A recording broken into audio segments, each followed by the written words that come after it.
지속가능연구소 김민석입니다. ESG 경영의 중요성이 날로 커지는 요즘, 오늘은 한 번쯤 들어보셨을 만한 특별한 기업을 소개하려고 합니다. 바로 대전의 명물이자 전 국민의 사랑을 받고 있는 빵집, 성심당인데요. 가보신 분들은 아시겠지만 이 기업 앞에는 빵을 사기 위해 길게 늘어선 줄이 마치 유명 맛집에서 웨이팅을 하는 것처럼 끊이지 않는 경우가 많습니다. 단순히 맛있는 빵을 파는 곳이라고 생각하기 쉽지만 이 빵집이 대기업 베이커리 프랜차이즈를 압도하는 영업이익을 기록하며 한국 자본주의의 새로운 모델로까지 불리고 있다는 사실 알고 계셨나요? 오늘은 이 기업이 60년 넘는 역사 동안 어떻게 그들만의 확고한 철학을 구축하고 그것이 곧 기업의 강력한 경쟁력이 되었는지 심층적으로 분석해보려 합니다. 이 기업의 이야기는 ESG를 고민하는 모든 한국 기업에게 실질적인 해답을 줄 수 있을 것이라고 확신합니다. 이 기업의 이야기는 1956년으로 거슬러 올라갑니다.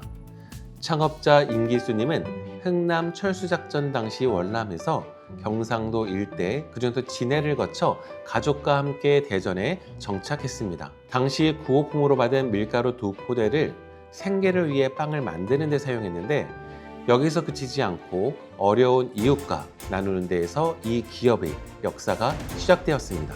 이 기업은 이러한 나눔의 이념을 바탕으로 모든 이가 다 좋게 여기는 일을 하도록 하십시오 라는 확고한 경영 이념을 확립했는데 ESG 관점에서 볼 때 이 기업은 기업의 설립 단계부터 이미 사회, 즉 S에 대한 충분한 고민과 윤리적 지배구조, 즉 거버넌스를 그 DNA로 가지고 태어난 셈입니다. 이 나눔의 문화가 69년의 역사를 관통하는 지속가능 경영의 가장 강력한 초석이 된 것입니다.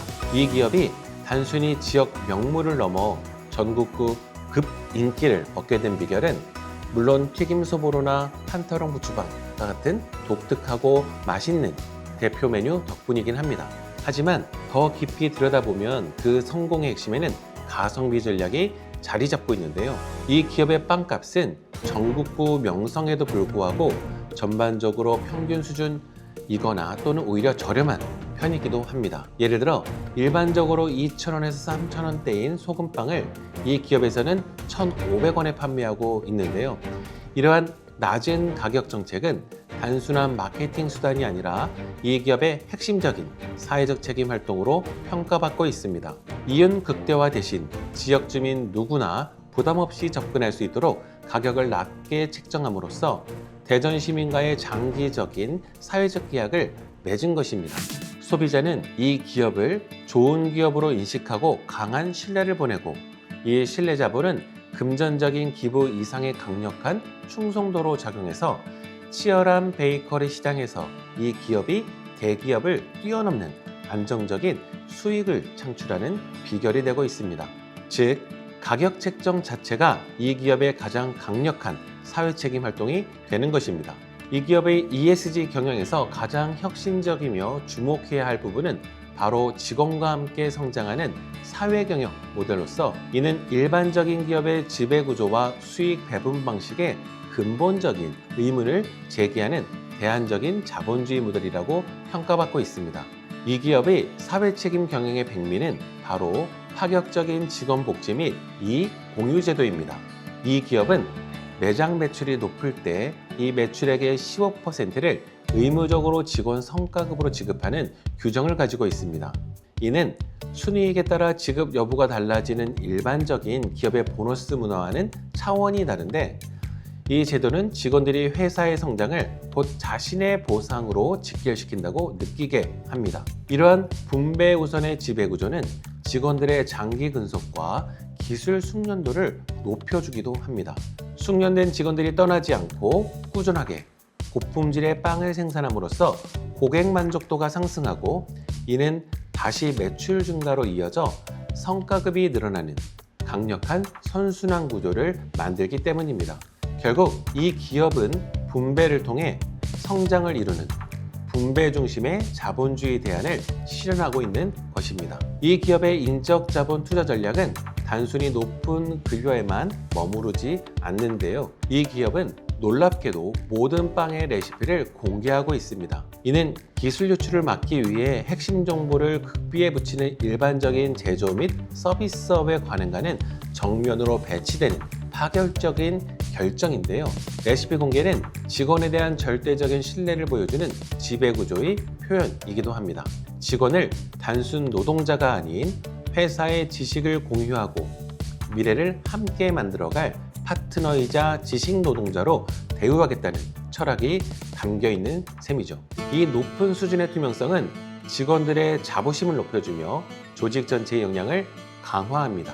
그리고 이 기업은 외국어 학습 지원, 베이킹 전문 교육, 도서비 지원 등 맞춤형 복지를 통해 내부 인재를 지속적으로 육성하고 있습니다.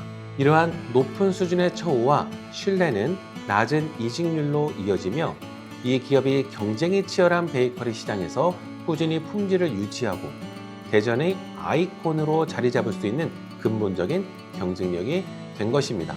이 기업은 향토 기업으로서 지역사회 봉사에 대한 가치를 지속적으로 이어가고 있습니다. 2023년에는 사랑의 열매 사회복지운동 모금회에 성금 1억 원을 기탁하며 중견 중소기업 고액 기부자 모임인 나눔 명문 기업에 가입을 했는데요. 이 기탁 성금은 대전 지역의 취약계층 복지를 위해 사용되고 있습니다. 창업 당시 밀가루 2포대의 나눔에서 시작한 이 기업의 철학이 이제는 체계적인 기업 사회공헌 활동으로 발전했는데 2022년에는 나눔 빵빵 캠페인을 전개하여 이 기업의 빵에 사랑의 열매 로고가 담긴 나눔 픽을 꽂아 방문객들에게 나눔의 의미를 고취시키는 등 일상적인 경영활동 속에서도 나눔 문화를 전파하는 노력을 기울이고 있습니다. 이 기업의 환경, 즉 이 분야의 경영은 단순한 환경 보호를 넘어 지역사회와의 상생을 통해 기업의 장기적인 안정성을 확보하는 전략적 결정이 특징이라는 것입니다. 먼저 이 기업은 국내산 밀을 활용하는 데 적극적입니다. 새롭게 개발된 우리밀 품종을 제빵에 적합하게 활용하기 위해 대규모 재배 프로젝트를 시작했는데 재배 면적은 축구장의 약 3.5배 정도인 약 23,000제곱미터, 약 7,000평에 달하며 올해 6월 중 첫 수확을 하기도 했습니다.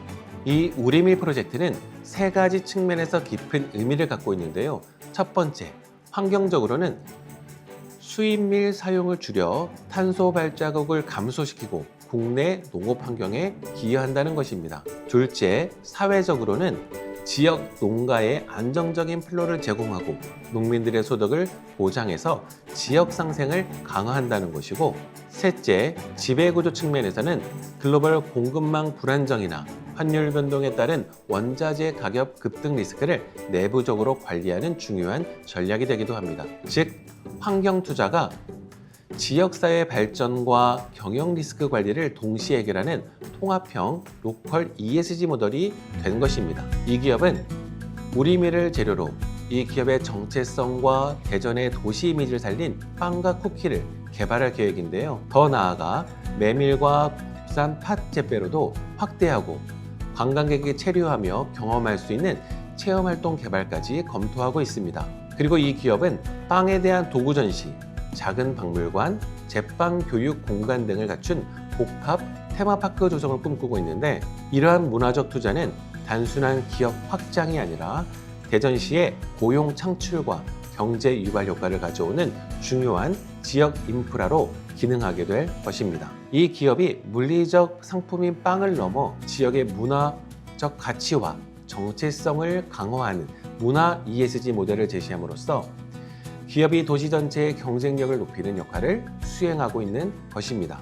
이 기업의 성공 사례는 ESG 경영을 고민하는 한국의 중소기업뿐 아니라 대기업에게도 실질적인 교훈을 제공합니다. 이 기업은 화려한 ESG 보고서가 없이도 일상적인 경영 활동을 통해 사회적 가치를 창출하는 방법을 보여주고 있는데요. 첫 번째 노하우는 욕심 대신 지속 가능성을 택했다는 것입니다. 이 기업은 전국적인 인기를 바탕으로 공격적인 프랜차이즈 확장이나 수도권 진출을 시도할 수도 있었지만 이에 소극적인 태도를 유지하고 있는데요. 이는 단기적인 이윤 극대화나 외형 확장을 포기하더라도 15% 성과급 지급과 같은 핵심 가치, 그리고 지역 상생의 철학을 지키기 위한 전략적 제약을 택한 것입니다. 경영자는 돈을 벌어서 욕을 먹는 사람도 많은데 좋은 평을 받고 있어서 돈을 버는 것보다 더 큰 것을 얻는 것이라고 말하기도 합니다. 이처럼 ESG는 외부의 평가를 위한 형식적 보고서가 아니라 경영자가 장기적인 관점에서 기업의 핵심 가치를 보호하기 위해 단기적 이익을 스스로 제어하는 거버넌스의 능력임을 이 기업은 증명합니다. 두 번째 노하우는 인적 자본 투자가 곧 최고의 품질 서비스라는 것입니다. 이 기업은 인건비를 비용으로 보지 않고 기업의 가장 중요한 무형 자산에 대한 투자로 인식하고 있습니다. 매출의 15%를 의무적으로 성과급으로 지급하고 메인 셰프에게 억대 연봉을 보장하며 레시피를 투명하게 공개하는 행위는 모두 직원 만족도를 극대화하기 위한 노력이기도 한데요. 이러한 인적 자본에 대한 과감한 투자는 결국 높은 품질의 빵과 친절한 서비스로 이어져 고객 만족도를 높이는 가장 확실한 품질 보증서가 되었습니다. 특히 숙련된 기술력과 정성이 필요한 제조 및 서비스업에서 이 기업의 사회 책임 경영은 인재 확보 및 유지에 대한 투자가 가장 확실한 ESG 노하우임을 시사하기도 합니다. 지금까지 성심당에 대해 살펴봤는데요. 중요한 내용을 정리해 보겠습니다. 이 기업은 단순히 맛있는 빵을 파는 빵집이 아니라 분배와 성장을 동시에 해결할 수 있는 새로운 자본주의의 대안이자 시민경제의 새로운 모델이라는 평가를 받고 있습니다. 그리고 이 기업은 현재에 만족하지 않고 다음 세대를 위한 준비도 하고 있는데요. 빵 박물관, 교육 시설 등을 통해 대전의 빵 문화를 세계화하고 싶다는 꿈도 갖고 있습니다. 한국의 드라마, K-팝처럼 음식 문화 역시 다음 세대에는 글로벌 무대에서 더 커질 것이라는 기대감을 바탕으로 준비하는 것이죠. 우리가 이 기업의 빵을 소비하는 것은 단순히 맛있는 한 끼를 구매하는 행위를 넘어 지역사회와 직원을 존중하며 윤리적 책임을 다하는 좋은 기업을 후원하는 의미 있는 행동일지도 모릅니다. 이러한 이 성심당의 사례는 ESG 경영이 기업에게 비용이 아닌 지속가능한 성장을 위한 가장 확실한 투자임을 보여준 살아있는 증거이기도 하고요. 이러한 이 기업의 경영 방식처럼 우리 사회와 기업들이 욕심보다 지속 가능성을 택하고 이익을 함께 나누는 문화를 만들어 간다면 더 따뜻하고 건강한 미래를 만들 수 있지 않을까 기대해 보게 됩니다. 감사합니다.